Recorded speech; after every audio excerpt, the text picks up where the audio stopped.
It isn't entirely uncommon for us to think twice before taking an action, but there are several times in our lives when fear can cripple us and prevent us from doing the thing that we want. Maybe you want to ask for a raise, or ask that cute girl out at the bar, or finally start that business. All of these scenarios and so many more have an element of risk attached to them.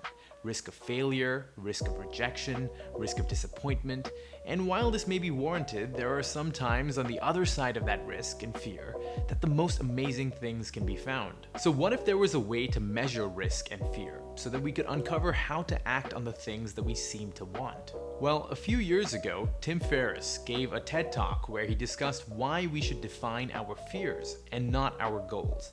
He said that our fears can play out in our head, but may not have much basis in reality until we truly inspect them.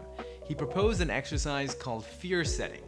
This is something that can be done on a recurring basis as and when new challenges or opportunities arise. Ferriss calls it an operating system for thriving in high-stress environments.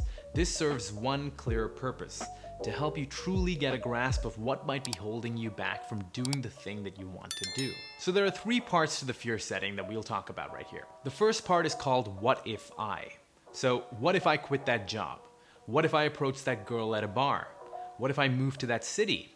What if I confronted that bully? Whatever it may be, just identify the thing that you want to do and that you might be afraid of taking that step. Now, once you've done that, you'll need to create 3 columns starting with define. Under this, list around 10 of the worst scenarios that could transpire if you take that step.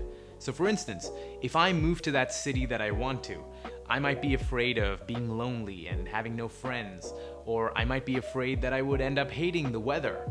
The next column is prevent. So how do I prevent or decrease the likelihood of the corresponding fear from taking over?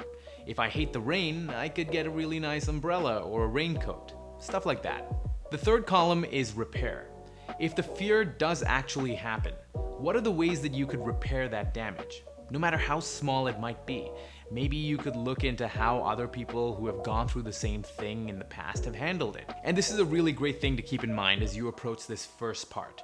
Just ask yourself if there has ever been anyone throughout the history of time that was less resourceful and less intelligent that was able to figure out a solution to this.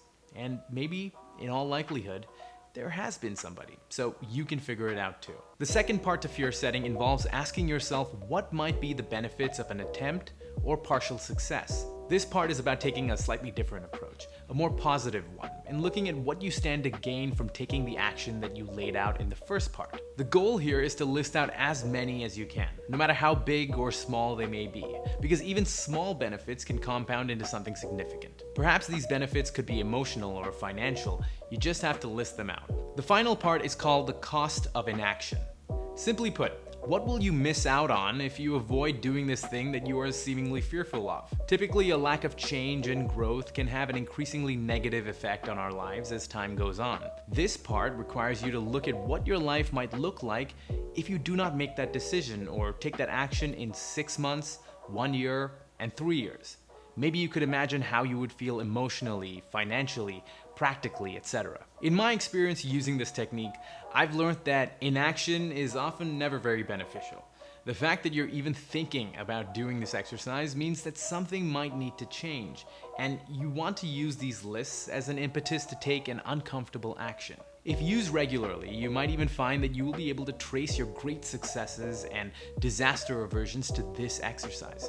Fears can be irrational and they can consume us, but what helps is being able to really examine them and see what the causes and effects might be. Now you may wonder whether you could just create a pros and cons list when making tough decisions, and sure, you could. But the holistic approach that fear setting can provide in terms of scenario building and future projection is just so much more comprehensive. I like having a semblance of confidence when taking risks, so that those risks can eventually become calculated risks, which I just prefer. But maybe that's just me. Thanks for watching. Don't forget to like, subscribe, share, all that good stuff, and I'll see you in the next one. Peace.